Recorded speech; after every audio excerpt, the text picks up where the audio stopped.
You're good. Hi, good evening. Welcome to our Parent Mini Webinar Series. My name is Gail Dolling-Hench, and I am thrilled to introduce our topic for this evening, ways to maintain social connections while maintaining physical distancing. I'd like to thank the team that's here tonight, and also thank our mini webinar series coordinator, Sherry Farmer, for her help this evening. Just to give you a little bit of orientation of our webinar series, we have a panelist introduction that you can see on our page now. And our panelists will be bringing you through a presentation, lots of ideas and lots of links. And at the end, we'll offer some additional resources and give you an opportunity to ask us any questions in the chat room that we can answer. And our webinar series is concluded at 6:30. So thank you for your interest and your partnership in education and for attending our webinar this evening. I'd like to introduce our panelists, Rachel Lynch, Ali Salomon, Eliza Hayes, Teresa Davis, Martha Curran, and Erin Corbett. And again, Sherry Farmer is here as well. Thank you all for your efforts, your work, and your expertise. Welcome, and we'll begin. So my name is Allie. I'm a first grade teacher at Ryerson Elementary School. We have been seeing a lot of struggles with students in social growth due to social distancing and the masks. Kids don't only come to school to learn academically, they also come to learn socially and emotionally. And COVID is really introducing some new struggles that we have never dealt with before. Students are still working on learning basic social norms and social cues. And when your mouth is blocked, that they can't read your lips or see your mouth. And because we have to maintain that social distancing, the students can't play games together. And that really teaches cooperation, learning to lose, learning to win, making compromises. And we are coming up with creative ways to really try to help that. Kids really need to learn how to read body language and facial expressions and listen to the tone of their peers and not just adults or siblings, which is why I am one of the many reasons I'm very grateful to be in person right now. Because even though they still have to stay 6 feet apart and we're not able to play games or learn cooperatively or things like that, they can still talk to each other and they can still be together and learn how to compromise in a different way.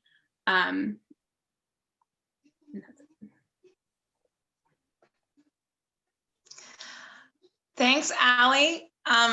So one of the ways that we can have kids work together is to set up play dates over video chat. So maybe Zoom or Facebook video. And, parents would need to coordinate with each other, but to have a start and an end time. And, parents would need to be nearby to maybe facilitate some conversations or fun questions or jokes, but both children can be using similar toys, like you're both using Play-Doh, but you're at your own homes on your video. Maybe you can do a craft or something at the same time. Maybe you can try to do charades or even listen to music in both homes and have freeze dance.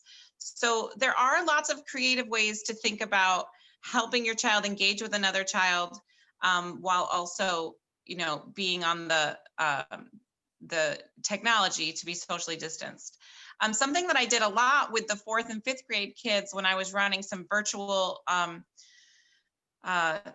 play groups and lunch groups over the quarantine was to have kids create their own Kahoot, which children at the 4th and 5th grade level are pretty familiar with. So probably 6th, 7th, and 8th grade. I'm sorry, that's my 3-year-old. And it's like a multiple choice question or true or false, something like that. So, yep. I'll go to my next slide. The next one is Messenger Kids from Facebook. Violet, please hold on. Okay, So Messenger Kids is an option from Facebook that several children had talked to me about using, and that they're able to, this is such, You can tell that we are authentic families during Yes, this chat. So we live the same life that all of you live. okay, so investigate Messenger Kids from Facebook, okay? And then the next slide I was going to talk about is socialization using gaming platforms. So we know that a lot of children use like Minecraft or Roblox, and they're able to talk to each other, and they can send each other gifts, and there's a lot of interaction with that. So exploring that, you know, your child might know more than you about that. And a lot of those game platforms also do monitor for like language or, you know, inappropriate content. So you can rest assured that some of those have those safeguards in them. And then also the Xbox, the games that children can play over the internet with many different people, that parents do need to monitor more. As I've heard students tell me, it can get, if some people you don't know come into the server, then it might get dicey. But if it's with someone you do know, certainly doing games over that platform can be a fun way to connect. And I'm Eliza Hayes, the school counselor at Brown. Okay, next. So there are a lot of opportunities to get outside and try to form some social connections that way. You can take a bike ride or a masked and socially distanced hike in nature. We're very lucky to be in Madison, where they have many beautiful outdoor places. You can meet for a picnic at the beach or a park. Again, many beautiful places in Madison to go and enjoy the outdoors. You can go for a scavenger hunt and look for bees or bugs. Actually, the bees are probably gone by now, but you can look for bees or leaves or plants or acorns or anything, because hikes aren't always great for the younger ones. They tend to get a little bored. So giving them a job or something to do really helps with that. And there is always virtual options. So virtual exercise, there's many YouTube videos with exercises geared towards kids. So there's a cosmic yoga with a virtual, that you can do with a virtual friend, or an online exercise class. Thanks, Allie. I'm Rachel Lynch. I'm the school counselor at Jeffrey and Ryerson, the elementary schools in Madison. And I wanted to share a little bit more about some collaborative crafts or activities that you can do as a family or with groups of friends. And, you know, these are some great ways that our kids can show that they care about each other by participating in shared activities that don't necessarily involve any physical contact. So some things you might want to try. The Kindness Rock Project is, it really encourages kids to share words of kindness or encouragement with neighbors and friends, and it inspires some creativity. I'm sure you've seen painted rocks around the beach or around town with nice messages on them. So those are always fun. And then another idea is, you know, this is a seasonal favorite, I think, and our time is probably a little bit limited to try this one out, but you know, booing a neighbor. So gathering some notes or treats and dropping them at a friend's house. And, you know, I think it's always fun for kids to use the element of surprise. They like to feel a little sneaky and stealthy. So that can be something really fun and is inherently socially distant. And then if you're looking for a more traditional game, you know, flashlight tag is always a good old faithful game. And, you know, you're replacing the act of tagging with the flashlight beam. So that's a pretty safe one too.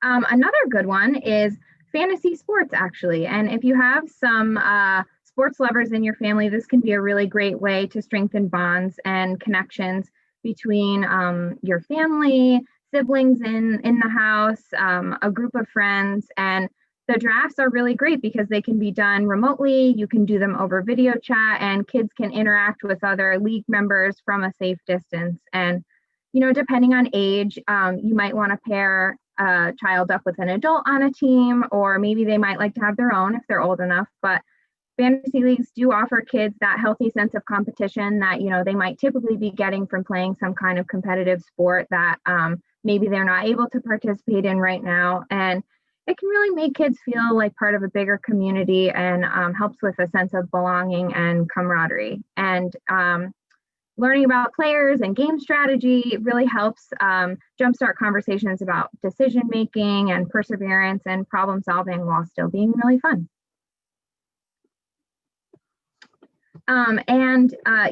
We have a lot of local activities, and we really have got the whole gamut covered. And we're really fortunate here in Madison to have so many different events and activities for kids and families of all ages. And the library has weekly events to keep kids connected with their community.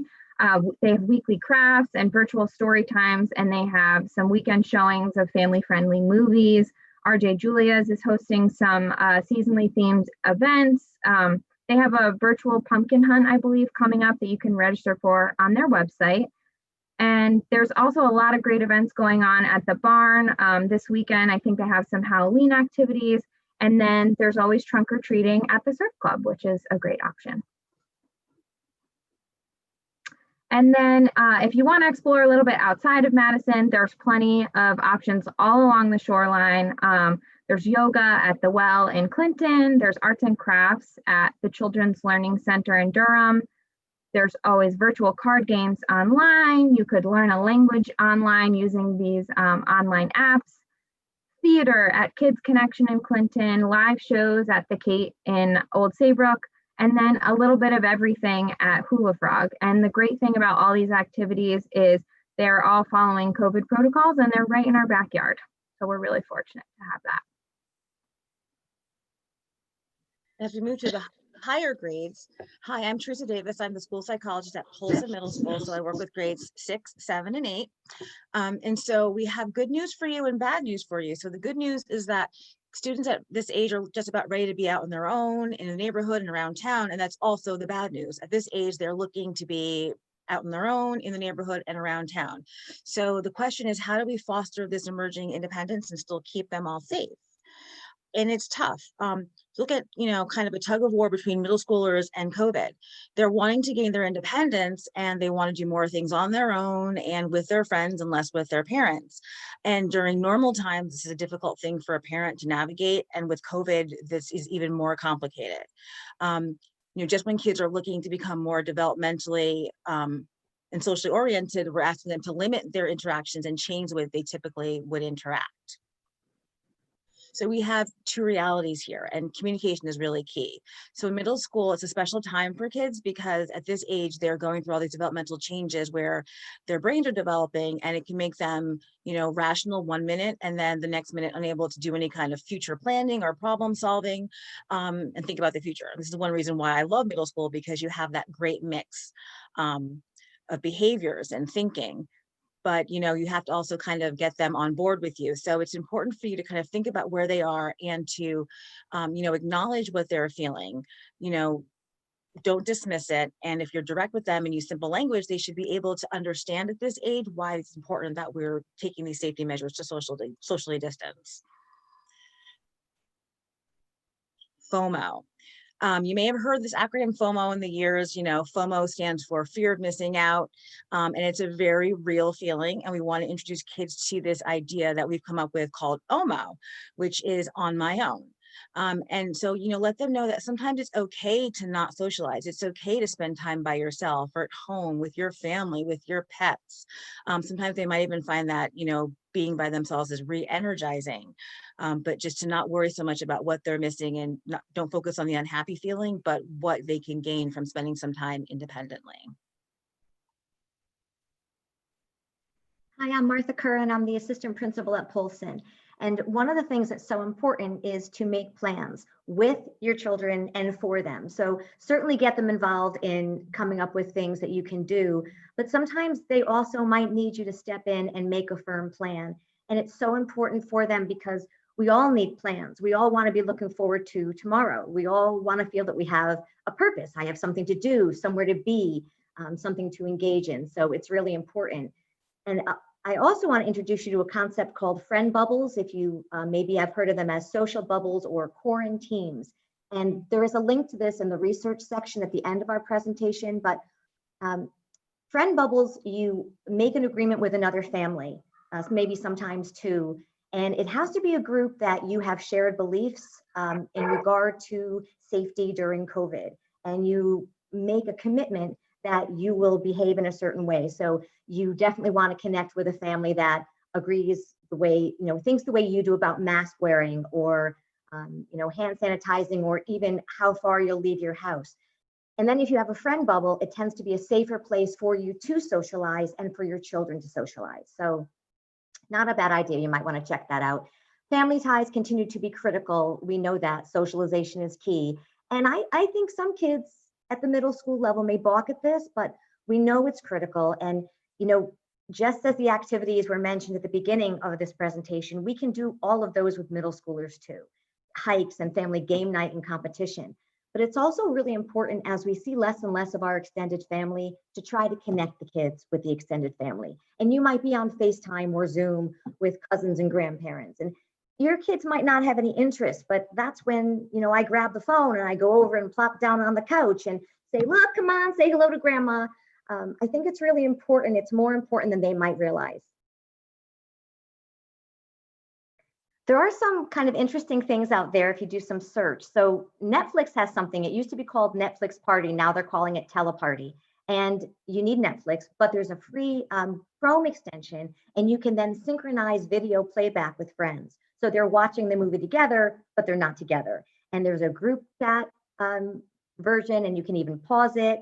There's another one called Airtime for those of you who don't have Netflix, and it also allows you to have online videos and TV shows.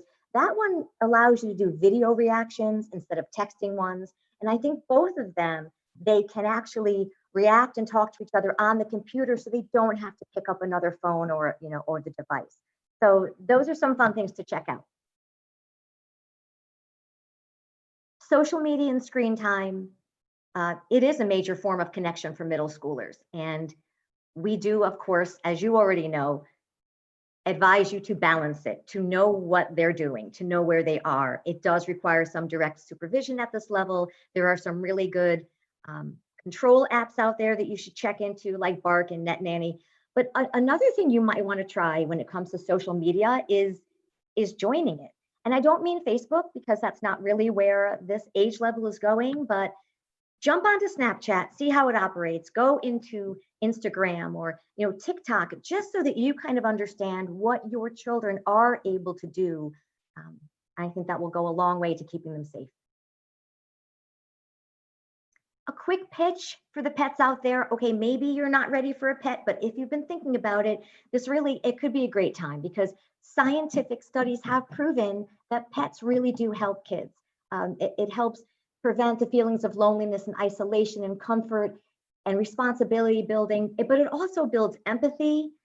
Some things that kids learn when they interact with each other, they also learn by being pet owners. And as we know, pets make you feel good about yourself, and they're non-judgmental. So maybe it's for you. I don't know. Just a thought.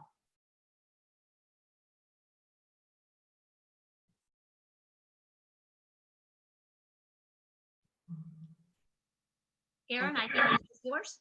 This is Erin. Oh, sorry, I was muted. I'm Erin Corbett. I'm the school-based clinician at Daniel Hand High School. I work for Madison Youth and Family Services, and they placed me at the high school. I wanted to talk about how important peers are for our teens. They're the number one thing. Developmentally, teenagers are supposed to be with their peers, which can be a hard pill to swallow for some parents. They're kind of pushing away from their parents and spending more time with their peers and less time with their parents.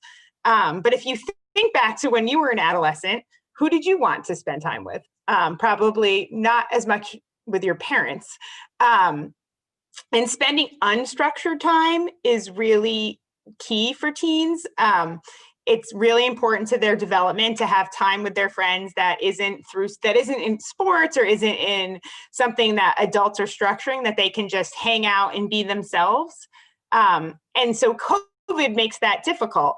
And that's why it's really important for us to try and foster that in our teenagers, to make sure that they have a way to connect to their peers that adults aren't structuring for them. So with that being said, you have to choose your battles. For years, we've been discouraging online socialization, and it has now become a necessity. You know, there are some kids that online socialization has been their go-to for years, and quarantine is not as big of a deal for them. And then there are other kids who have never socialized online, or that's just a minor part of who they are. And now we need to encourage them to socialize online. So now's not the time to be setting limits or increasing screen time limits, because kids are going to be spending more time on their screens because that's where their friends are and they need to be with their friends. So we have to encourage them to do it in a healthy way. However, it's still important to encourage some time away from screens. So encouraging them to go outside. Some of the things that we talked about with the younger grades, go on a hike. They can go on a hike with their friends. That's a socially distant activity. They can wear masks, they can hike with their friends and stay far apart. They can go on bike rides with their friends. They can have outdoor social gatherings with their friends. Or if they have a friend bubble, as Martha talked about, they can spend time with those friends. But it's important for them to get outside, to have time away from screens as well as on screens, and have some physical activity. It's also still important for them, as much as they're pushing away from their family, to have family activities. So family dinners, if not already part of your structure, could be maybe put into structure, saying, we're in the house more together, so we are gonna get off our screens every day at 6 o'clock, and we're all gonna sit down together. That does two things. It takes them off their screens and off their devices, and it puts them in a social situation with their parents. So all of these things are important to the development of an adolescent.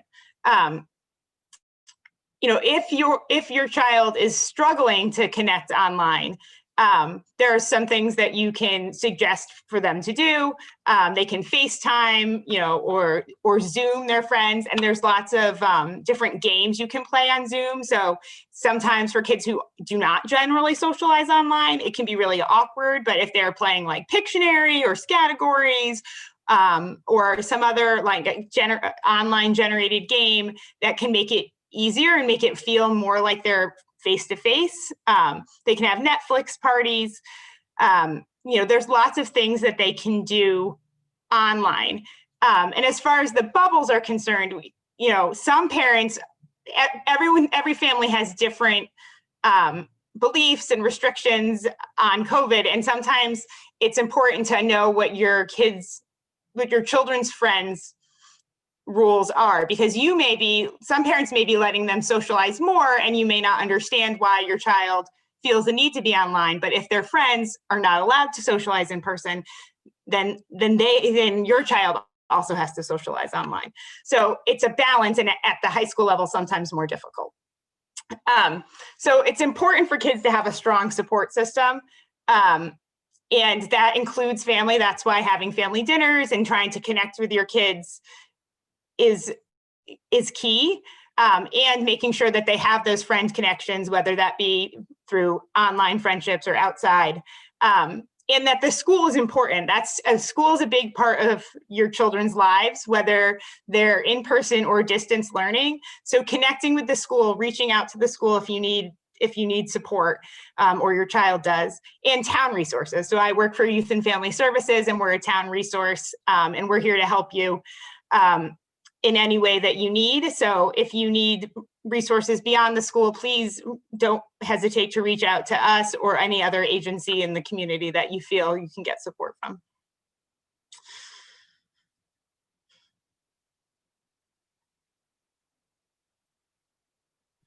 As we mentioned at the beginning of our webinar, we do have resources listed.